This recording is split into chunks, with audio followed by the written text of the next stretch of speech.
Welcome dears. Geography में आज हम विश्व की नदियों को समझने वाले हैं और केवल नदियों की लिस्ट को नहीं देखेंगे। हम विश्व की नदियों के साथ साथ नदी तंत्र क्या होता है, अपवाह तंत्र क्या होता है, नदी किस प्रकार से बनती है, प्रत्यावर्ती, अनुवर्ती, पूर्ववर्ती, ये सब नदियां कौन सी होती हैं, कैसी होती हैं। उसके अलावा हम देखेंगे अपवाह प्रतिरूप को, कि अपवाह किस तरह से होता है, जैसे समांतर अपवाह क्या होता है, अपकेंद्रीय क्या होता है, दोआब क्षेत्र क्या होता है।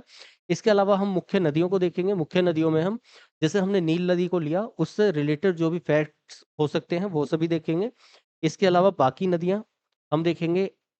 हम देखने वाले हैं कि जो विश्व की 3 मुख्य रेखाओं को काटने वाली 3 नदियां हैं, उन्हें देखने वाले हैं। साथ के साथ वोल्गा नदी, डैन्यूब, ये सब मुख्य फैक्ट्स जो भी होते हैं, जो जैसे कि विश्व की सबसे व्यस्तम नदी कौन सी है, इन सब के बारे में भी हम कवर करने वाले हैं। जो किसी देशों की सीमा, 2 देशों के बीच में जो सीमा रेखा बनाती है, उन नदियों को देखने वाले हम। और साथ के साथ विश्व के सातों महाद्वीप की सबसे लंबी नदियों को देखने वाले हैं। अब इन सब को करने के बाद हम क्या करते हैं, साथ के साथ अभी तक की क्लासेस में हमने जैसे झील की, पर्वत किए, पठार किए, उन सबको क्या करते हैं, मैप पर लोकेट करते हैं, जिससे कि हमारे माइंड में वो फिक्स हो जाए कौन सी चीज कहाँ पर है। तो हर तरीके से तैयार होना चाहिए, उसके लिए हम मैप पर भी करेंगे। लेकिन आज थोड़ी सी एक प्रॉब्लम हो गई है कि यहाँ पर मैप डलना रह गया इस पीडीएफ में। तो हम अलग से मैप लेकर और सभी नदियों को एक साथ बाद में देख लेंगे, ठीक है। अभी तक हमने ज्योग्राफी, वर्ल्ड ज्योग्राफी में ब्रह्मांड से लेकर और अभी तक का सफर तय किया है। लगभग 25-26 क्लासेज हो चुकी हैं। अगर कोई पहली बार देख रहा है आप लोगों में से, तो आप ज्योग्राफी की प्लेलिस्ट में जाइएगा, सारी क्लासेज को एक सीक्वेंस में देख लीजिए। सारी क्लासेज बिल्कुल कॉन्सेप्ट वाइज समझाई हुई हैं, बस देख लीजिएगा।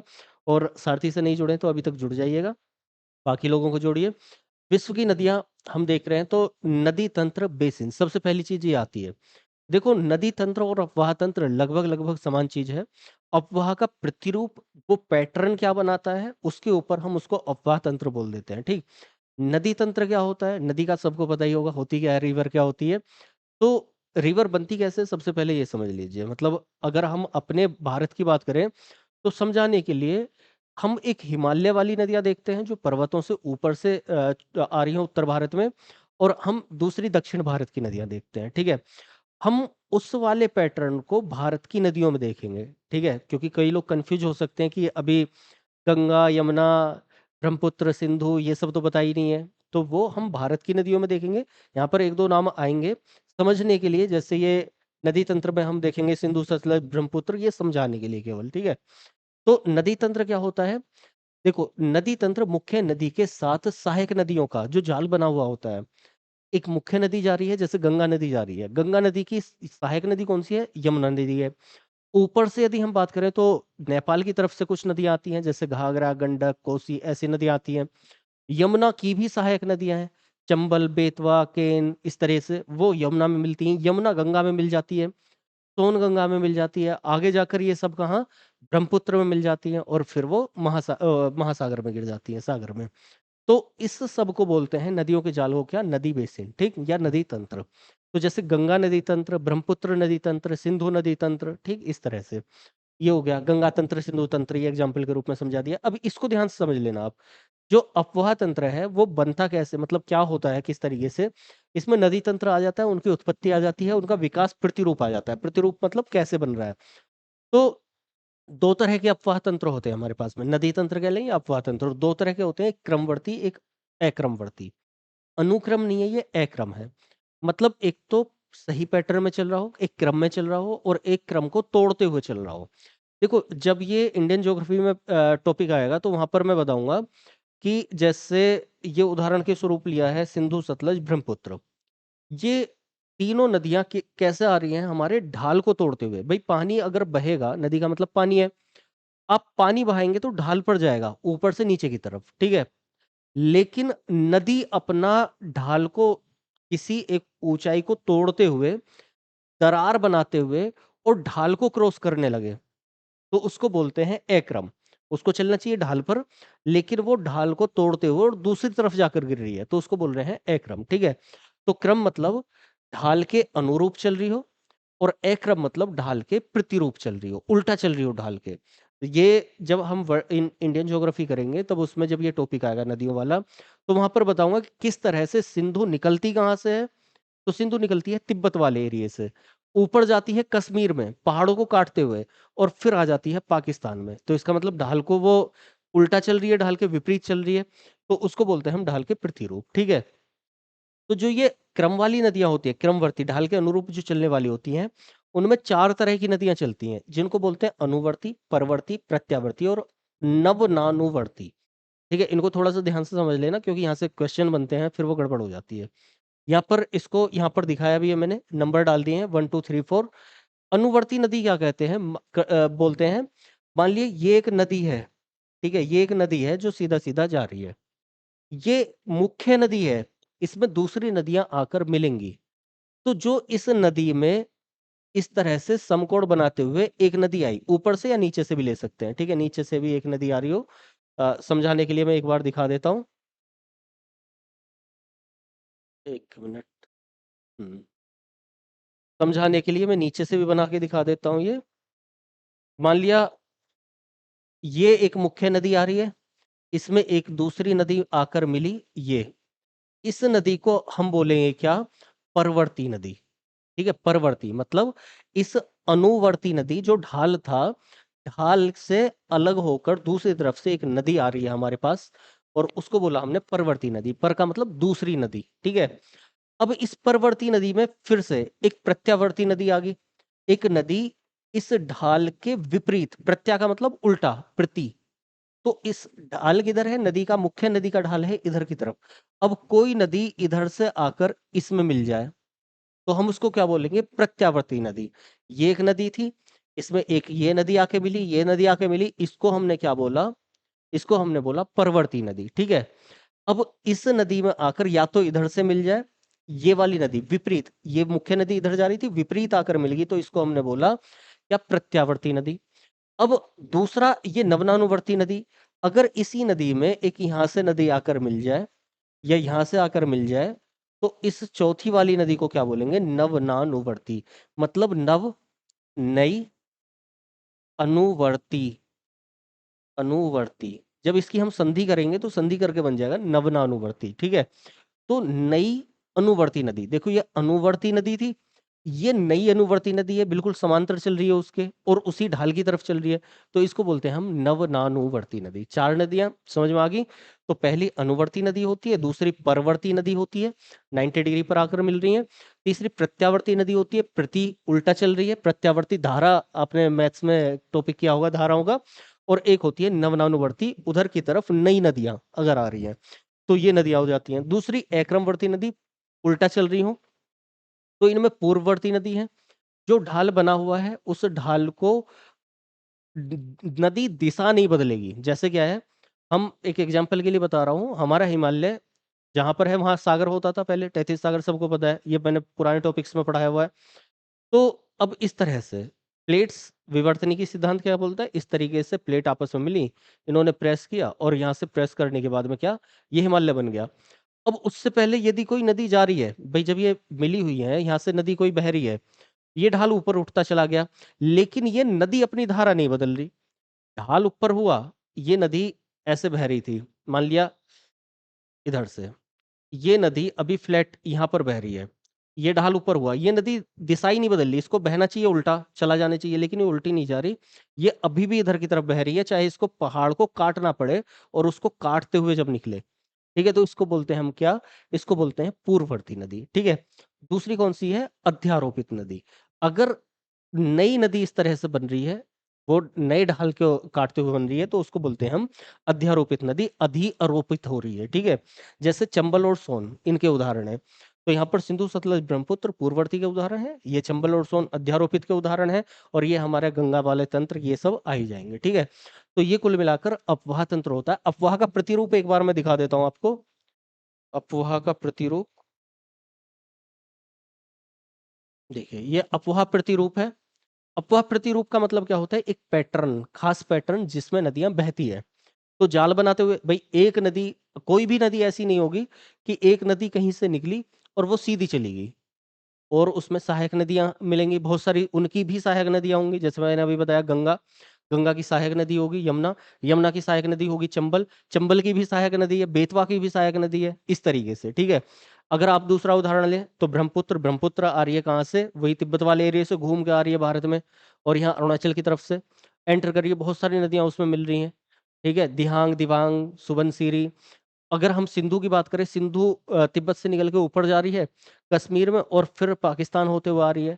उसमें भी अलग नदियां मिल रही हैं, चिनाब, झेलम, रावी, व्यास, सतलज। उनकी भी फिर सहायक नदियां, तो वो क्या बनाती हैं, एक जाल बनाती हैं। तो अलग अलग पैटर्न में जाल बनते हैं। तो जो इस तरह का जाल बनता है, एक मुख्य नदी ये आ रही है, ठीक है, एक इसकी सहायक नदी है कोई, उसकी भी सहायक नदियां हैं ये वाली। तो इस जाल को हम बोलते हैं वृक्षाकार अपवाह। ठीक है, तो वृक्ष की तरह जाल बना दे। एक समांतर अपवाह होता है, यदि कोई सागर में नदी, सागर है और उसमें नदियां गिर रही हैं और वो समांतर आकर गिर रही हैं, तो उनको समांतर नदी बोलेंगे। कुछ खास नहीं है, पर इसको थोड़ा सा ध्यान रख लेना। ये अपकेंद्रीय अपवाह। तो अपकेंद्रीय या अरीय अपवाह क्या होता है, जब कोई गुंबदाकार क्षेत्र हो, गुंबदाकार पहाड़ी, जैसे अमरकंटक की पहाड़ी है, गोल गोल क्षेत्र हो, और उसमें चारों दिशाओं में नदियां बह जाएं।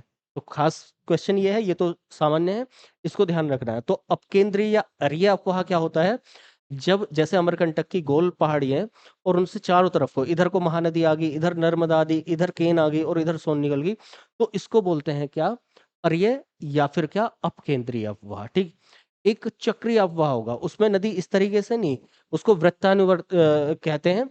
वो क्या करेगी, नदी गोल गोल इस पहाड़ी के चारों ओर गोल गोल घूमेगी, और जब कहीं जाकर मिलेगी, तो वो अलग की चीज है। जो महत्वपूर्ण थे वो मैंने बता दी यहाँ पर लेकर। ठीक है, दोआब क्षेत्र क्या होता है, दो नदियों के बीच का क्षेत्र, ये इंपॉर्टेंट है। जैसे गंगा यमुना का दोआब है, ठीक है, ऐसे बहुत सारे दोआब मिलेंगे, कृष्णा, कावेरी, नर्मदा, ताप्ती।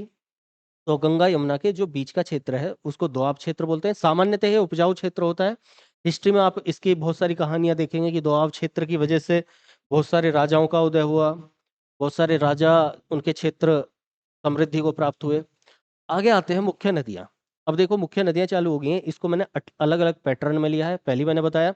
जैसे कि मुख्य नदी देखेंगे हम, उसके अलावा मुख्य नदी के साथ साथ हम अ, तीनों मुख्य रेखाओं को काटती हुई नदी देखेंगे, सातों महाद्वीप की सबसे लंबी नदियां देखेंगे, और दो देशों के बीच जो सीमा बना रही है उन नदियों को देखेंगे। इसके साथ साथ अगर किसी महाद्वीप की सबसे लंबी नदी है, जैसे यूरोप में, लंबी नदी कोई और है, मुख्य नदी कोई और है, व्यस्त नदी कोई और है, तो हम उन सबको देखने वाले हैं। तो ध्यान से देख लेना, इनको मैप पर भी लोकेट करना है, मैप पर एक साथ लोकेट कर लेंगे। जैसे नील नदी, अफ्रीका। ठीक है, आज की क्लास में और पहली क्लास में थोड़ा सा अंतर ये रहेगा, आज हम सारी नदियों को एक साथ मैप पर लोकेट करेंगे, क्योंकि अलग से हमें पीडीएफ लेनी पड़ेगी। क्लासेज में हम क्या, को जैसे एक पर्वत लिया उसको भी मैप पर लोकेट करके फिर दूसरा पर्वत उसको मैप पर कर रहे थे, तो ये थोड़ा सा अंतर रहेगा। अफ्रीका में है नील नदी, विश्व की सबसे लंबी नदी, लंबाई है इसकी 6650 किलोमीटर लगभग में। ये लंबाई क्यों लिखी है यहाँ पर, क्योंकि विश्व की सबसे लंबी नदी है तो हमें पता होना चाहिए।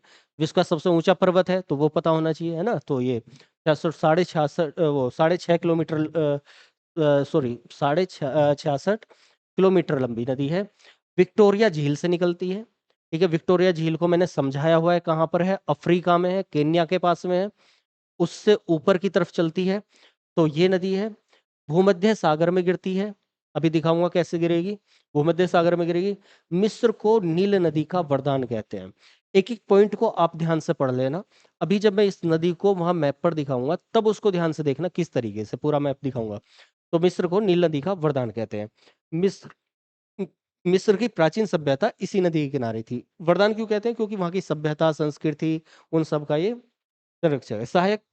श्वेत नील और नीली नील होता क्या है, विक्टोरिया झील से श्वेत नील निकल रही है, तो विक्टोरिया झील से श्वेत नील निकल रही है, सफेद नील। मतलब उसको, ये नील का मतलब नीला नहीं है, नील का मतलब नाइल है, NILE। ठीक है, इसको हम नील बोल देते हैं हिंदी में, वैसे नाइल है। तो एक व्हाइट नील निकल रही है, व्हाइट नाइल। ठीक है, तो वो जो व्हाइट नाइल है वो लंबी नदी, और एक दूसरी नदी निकल रही है, कौन सी, ब्लू नाइल। ठीक है, दो नदियां हैं मुख्य, उन दोनों नदियों को मिलाकर नाइल नदी बनती है। नीचे से ऊपर की तरफ जा रही है, इसको भी ध्यान रखना है, ये मैंने दिखा दिया, विक्टोरिया झील से निकल रही है दक्षिण में, उत्तर की तरफ जा रही है, ये मिस्र के वहां पर भूमध्य सागर में आकर गिर जाती है। ठीक है, अभी इसके फैक्ट्स को दोबारा देख लेंगे जब इसको समझेंगे। तो ये नील नदी होगी। इसके आगे चल रहे हैं हम, अमेजन नदी। ये कैसी नदी थी, विश्व की सबसे लंबी नदी। ठीक है, अब जब सबसे लंबी है तो सबसे बड़ी भी नदी आएगी। अमेजन नदी दक्षिण अमेरिका में है। दक्षिण अमेरिका का पता होगा, सातों कॉन्टिनेंट महाद्वीपों का पता होगा आप लोगों को। विश्व की सबसे लंबी बड़ी नदी है। आयतन की दृष्टि से सबसे बड़ी आती है, मतलब इसका आयतन सबसे ज्यादा। अब देखो यहाँ कंफ्यूजन होगा। विश्व का सबसे बड़ा नदी तंत्र जो क्षेत्रफल में, दोनों में डिफरेंस साथ के साथ बता दे रहा हूँ। एक मिसिसिपी मिसोरी है, ये उत्तरी अमेरिका में है, ये दक्षिण अमेरिका में है, दोनों में ये डिफरेंस है। मिसिसिपी मिसोरी उत्तर और अमेजन नदी दक्षिण में, दक्षिणी अमेरिका में, ठीक है। और ये विश्व की सबसे बड़ी नदी है, मतलब जल की मात्रा इसमें सबसे ज्यादा है। लेकिन जो क्षेत्रफल को घेरे हुए है, नदियों का जाल है, कई सारी नदियां हैं, बहुत सारी नदियां हैं, वो किसमें, मिसिसिपी मिसोरी में। तो ध्यान रखना, विश्व का सबसे बड़ा नदी तंत्र ये है, और विश्व की सबसे बड़ी नदी ये है अमेजन नदी। आपको एक चीज और ध्यान रखनी है, अगर किसी वजह से मिसिसिपी मिसोरी ऑप्शन में नहीं है सबसे बड़े नदी तंत्र में, तो अमेजन नदी तंत्र ही सबसे बड़ा नदी तंत्र है, ये भी याद रखना है, ठीक है। विश्व की दूसरी सबसे लंबी नदी कौन सी है, अमेजन नदी। पहली कौन से, नाइल, ठीक है, दूसरी है पक्षीपात डेल्टा बनाती है मिसिसिपी मिसोरी। मिसिसिपी मिसोरी पक्षीपात डेल्टा बनाती है। पक्षीपात का मतलब क्या होता है, ये नदी है, ये नदी आ रही है, मैं इधर से दिखा देता हूँ, जैसे कोई नदी आ रही है और आकर यहाँ पर इस तरह से अलग अलग धाराओं में बह रही। तो जब अलग अलग धाराओं में, तो पक्षी के पंजे की तरह, ठीक है, वो अलग अलग धाराओं में बह जाती है, उस डेल्टा को बोलते हैं पक्षीपात डेल्टा। जैसे हमारे यहाँ भी गंगा ब्रह्मपुत्र का डेल्टा पक्षीपात डेल्टा लगभग है, तो वो ऐसा डेल्टा बनाती है मिसिसिपी मिसोरी, ध्यान रखना इसको। अमेजन होगी नाइल नदी सबसे लंबी नदी, अमेजन नदी सबसे बड़ी नदी आयतन के हिसाब से। कहाँ पर है, नाइल अफ्रीका में है, अमेजन कहाँ पर है, दक्षिण अमेरिका में है। मिसिसिपी और मिसोरी उत्तरी अमेरिका में। ये दो नदियां हैं, एक मिसिसिपी है और एक मिसोरी है। लगभग लगभग बराबर इनकी लंबाई है, लगभग में 2-3 किलोमीटर का डिफरेंस है। और उसके साथ में ये सबसे बड़ा नदी तंत्र बनाती है दोनों मिलकर, ठीक। एक है सेंट लॉरेंस नदी, ये कहाँ पर है, तो ये भी उत्तरी अमेरिका में है, यूएसए कनाडा के लगभग बॉर्डर पर है ये। लेकिन ये पूरा बॉर्डर नहीं बनाती, थोड़ी देर ये बॉर्डर पर चलती है और फिर साइड कट जाती है, अभी दिखाऊंगा मैप में। तो यूएसए और कनाडा के बीच में ये नदी है। विश्व का व्यस्ततम आंतरिक जल परिवहन मार्ग, मतलब नदी में जो परिवहन होता है, किस चीज का, व्यापार, ट्रेड चलता है, मतलब पानी के जहाज चल रहे हैं और वो क्या कर रहे हैं, एक जगह से दूसरी जगह सामान ले जा रहे हैं। तो वो व्यस्ततम आंतरिक जल परिवहन मार्ग किसका है, सेंट लॉरेंस नदी का ही है, ठीक है। आगे आके एक जर्मनी में भी नदी आएगी, अगर इसका ऑप्शन में नहीं आएगा तो उसका आएगा, क्यों आएगा अभी बताऊंगा। विश्व का व्यस्ततम बिजिएस्ट आंतरिक जल परिवहन मार्ग ये होगा। इस पर न्याग्रा जलप्रपात भी है। जैसे विश्व का जो मुख्य जलप्रपात है, सबसे पहले आता है कौन सा, एंजिल जलप्रपात, एक वो कहाँ पर है, वेनेजुएला में, दक्षिण अमेरिका में। दूसरा ये जलप्रपात आता है कौन सा, न्याग्रा, तो ये कहाँ पर है, सेंट लॉरेंस नदी पर। तो एक नाइल करिए माइंड में, ध्यान रखते चलो। एक नाइल की है और दूसरी अमेजन की है, सबसे लंबी सबसे बड़ी। और एक का हमने की है कौन सी, मिसिसिपी मिसोरी, सबसे बड़ा नदी तंत्र। एक की है सेंट लॉरेंस, और ये व्यस्ततम बिजी। तो चार अलग अलग तरह की नदी होगी। उसके अलावा आ रहे हैं मुख्य नदियों में, जो भूमध्य, तीन हमारी मुख्य रेखाएं सबको पता होगा पूरी पृथ्वी पर। यदि नहीं पता है मैं एक बार दिखा देता हूँ। पृथ्वी पर ये हमारी पृथ्वी है, ये भूमध्य रेखा 0 डिग्री लाइन, ये 23.5 डिग्री लाइन कर्क रेखा, और ये विषुवत रेखा सभी को पता होगा। ये 0 degree, 23.5 degree tropic of cancer, cancer tropic of capricorn, 23.5 degree north और साउथ, ठीक है। एक नदी यहाँ पर है जो इसको दो बार काटेगी, मतलब यहाँ से निकलेगी, यहाँ जाएगी और यहाँ जाएगी। दूसरी नदी यहाँ पर है जो इसको काटेगी, यहाँ से जाएगी, यहाँ आ जाएगी। और तीसरी नदी यहाँ पर है जो यहाँ से जाएगी और वापस मुड़ जाएगी। ये तीनों नदियां ऐसी हैं, जो विश्व में केवल तीन ही नदियां ऐसी हैं जो इन तीनों लाइन को दो बार काटती हैं। कौन कौन सी, एक है कोंगो या जायरे, ये पूरा एक बेसिन है, कोंगो जायरे का बेसिन, बहुत बड़ा नदी तंत्र है।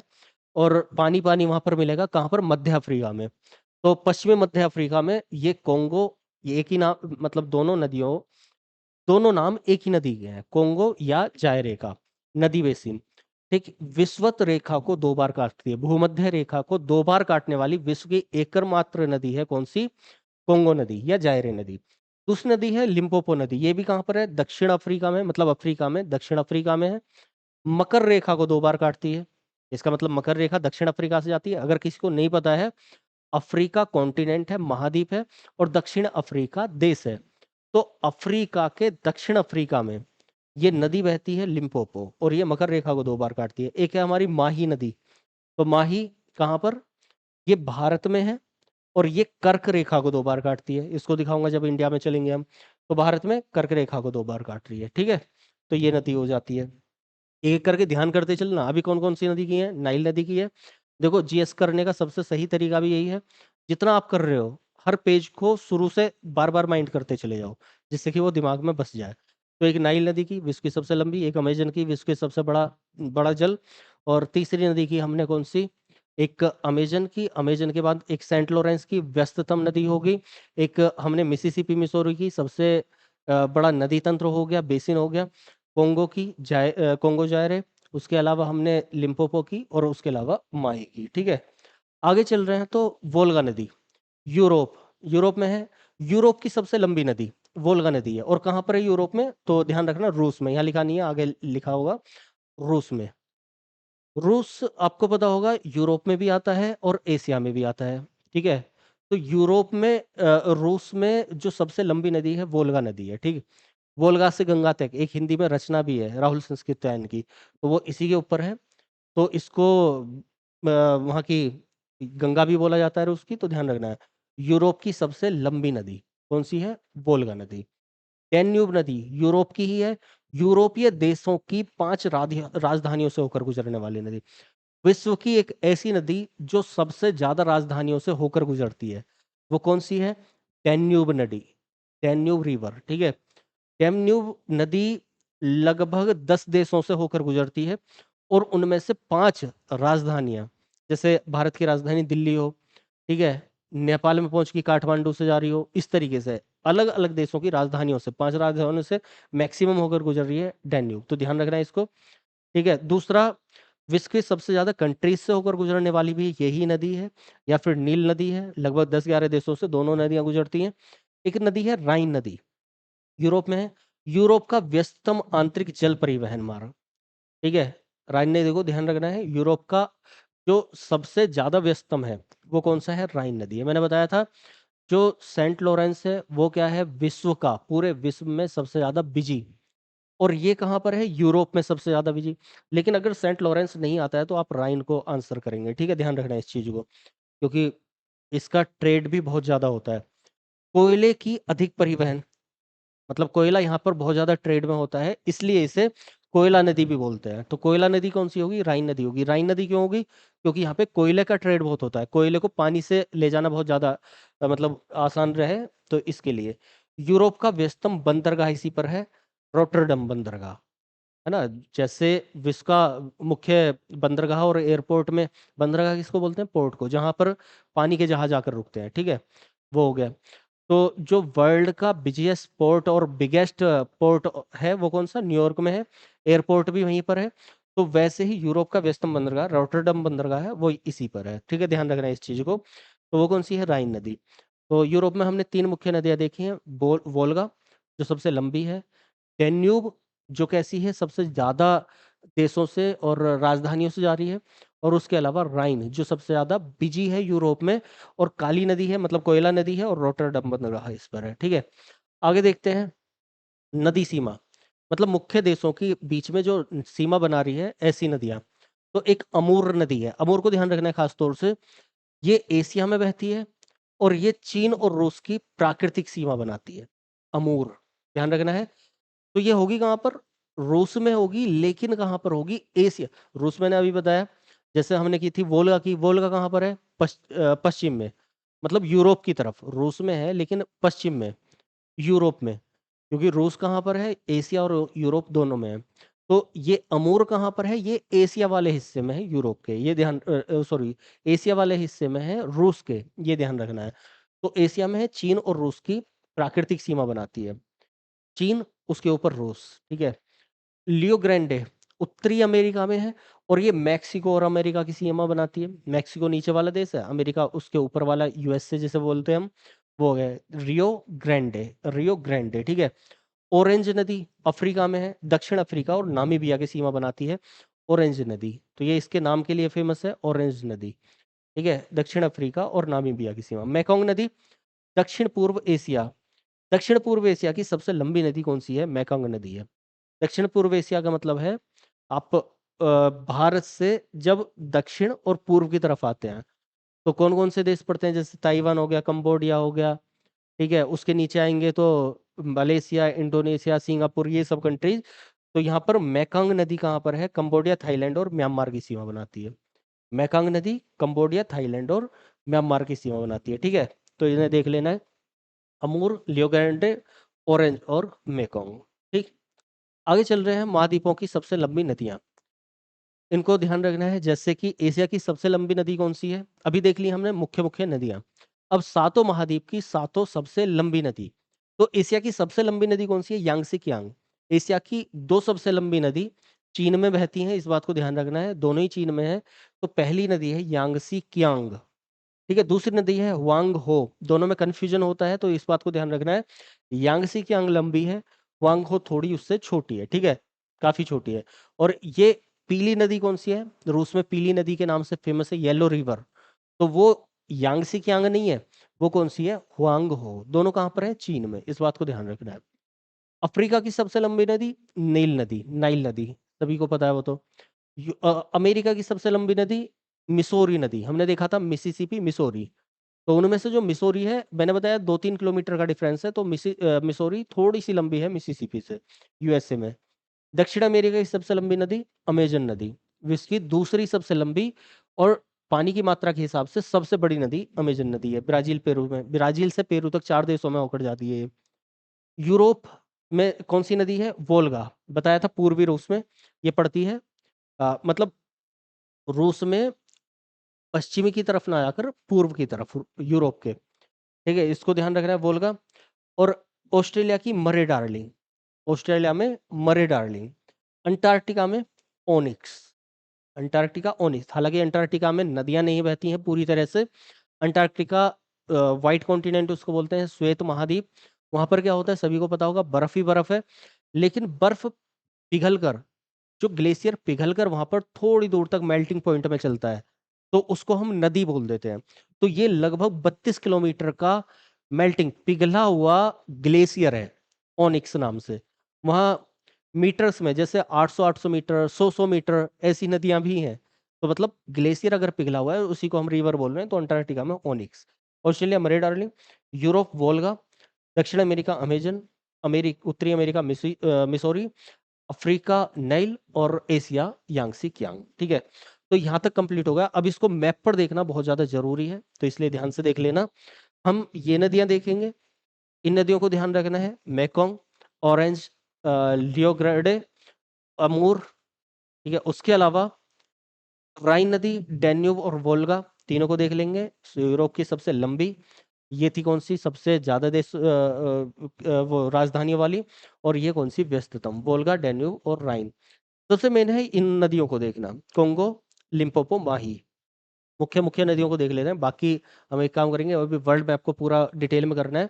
इस बात को भी ध्यान रखेंगे, जब वर्ल्ड मैप को डिटेल में करेंगे, तो जब हम एशिया करेंगे तो एशिया की सभी नदियों को, जो मुख्य मुख्य नदियां हैं सभी नदियों को देखेंगे। अफ्रीका करेंगे, अफ्रीका की मुख्य मुख्य नदियों को देखेंगे। अभी हम सारी नदियों को एक साथ एक बार में देख लिया है। बाकी वर्ल्ड मैप पे थोड़ा सा मैं दिखा देता हूँ, क्योंकि वहां पर जैसे नील नदी है, नील नदी को देखना बहुत ज्यादा जरूरी है, ठीक है। बाकी जैसे अमेजन नदी है उसको देखना जरूरी है। बाकी को तो उतना नहीं है, बस ध्यान रख लेंगे तो भी चल जाएगा फिलहाल के लिए। Saint Lawrence, Mississippi, Missouri, Amazon, Nile. चलिए एक बार देखते हैं। देखो ये वर्ल्ड मैप को ध्यान से देखना है। ये एशिया, सभी को कॉन्टिनेंट का पता होगा, यूरोप, अफ्रीका, ये उत्तरी अमेरिका, दक्षिण अमेरिका, अंटार्कटिका और ऑस्ट्रेलिया, ठीक है। नदियों को थोड़ा थोड़ा ध्यान रखना है, कौन कौन सी नदी कहाँ कहाँ पर थी। जैसे हमने देखा एक नील नदी थी, वो यहाँ पर थी। अभी इसको जूम करके दिखा दूंगा मैं, नील नदी ये थी। यहाँ से ये अफ्रीका में इस जगह से चलती है वो, आ, कौन से ग्लेशियर बताया था मैंने, झील से, विक्टोरिया झील से। और ऊपर की तरफ जाकर, यहाँ पर जाकर इसमें मेडिटेरियन सी, भूमध्य सागर में जाकर गिर जाती है। यहाँ से नील श्वेत नील निकलती है, इस झील से नीली नील निकलती है, दोनों मिलकर ऊपर गिर जाती है। कौन सी? नील नदी, ठीक है, हो गई। दूसरी नदी कौन सी देखी थी हमने? अमेजन नदी। अमेजन नदी को ध्यान रखना है, वो इस वाले क्षेत्र में, यहाँ से ये अमेजन तंत्र है पूरा पूरा, ये वाला, ये ब्राजील, बोलिविया, पेरू, अमेजन तंत्र, ठीक है। तीसरी नदी देखी थी हमने मिसिसिपी मिसोरी। मिसिसिपी मिसोरी कहाँ पर थी? यहाँ पर Mississippi Missouri, United state America. Clear दिख रहा होगा वैसे तो, बाकी थोड़ा सा एडजस्ट करना आप लोग। तो मिसिसिपी मिसोरी यहाँ पर थी। उसके अलावा हमने एक नदी देखी थी, कौन सी? सेंट लॉरेंस नदी। सेंट लॉरेंस कौन सी नदी थी? विश्व का व्यस्ततम मार्ग था। और व्यस्तम मार्ग के साथ साथ मैंने बताया कि वो लगभग सीमा पर है लेकिन पूरी तरह से नहीं बना रही। अभी इसको जूम करके मैं दिखाऊंगा तो यहाँ पर पड़ती है सेंट लॉरेंस। एक बार दिखाई देता हूँ इन चारों नदियों को, थोड़ा सा जूम कर लेते हैं इसे।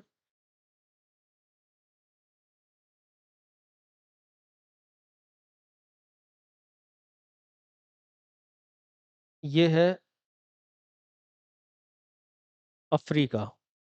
यहाँ पर एक झील दिख रही होगी, ये वाली, ये, ठीक है।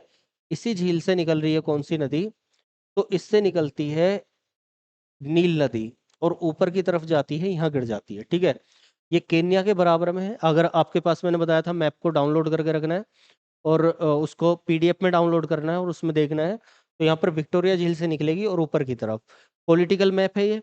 आपको कौन सा फिजिकल मैप करना है इसके लिए यहाँ पर गिर जाएगी। दूसरी नदी कौन सी बताई है मैंने? यहाँ पर अमेजन नदी तंत्र, यहाँ पर दिखेगा नहीं क्योंकि ये पॉलिटिकल मैप है। उसके अलावा यहाँ पर सेंट लॉरेंस, अभी मैं इसको इधर कर देता हूँ।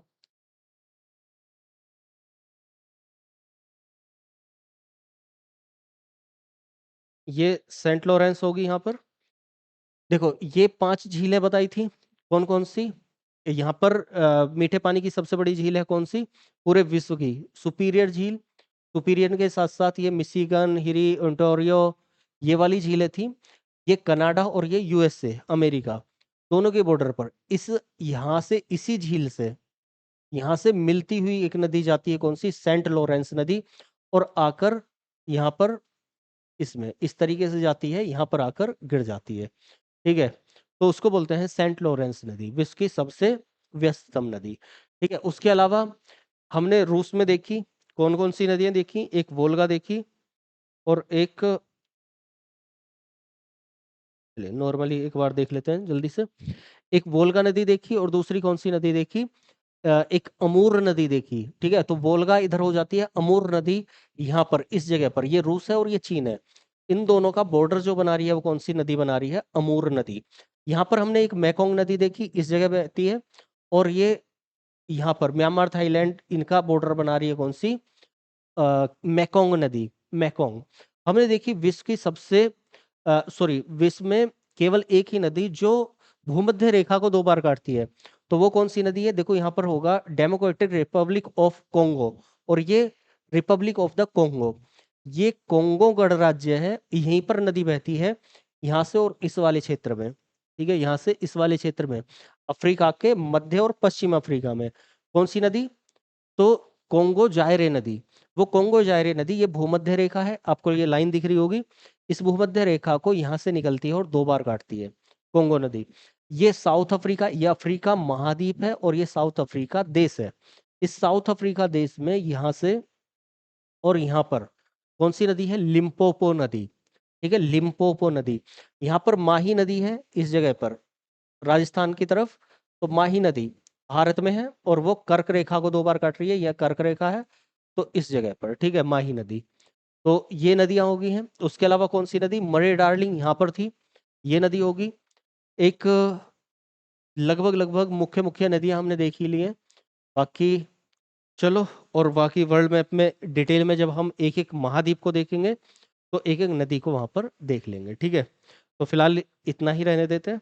चलिए, ध्यान से एक बार कर लीजिएगा इस सब को, और बाकी अच्छा लगा हो तो लाइक कीजिए और बाकी के साथ शेयर करना। चलो, मिलते हैं क्लासेज में अगली, तब तक के लिए धन्यवाद। जय हिंद।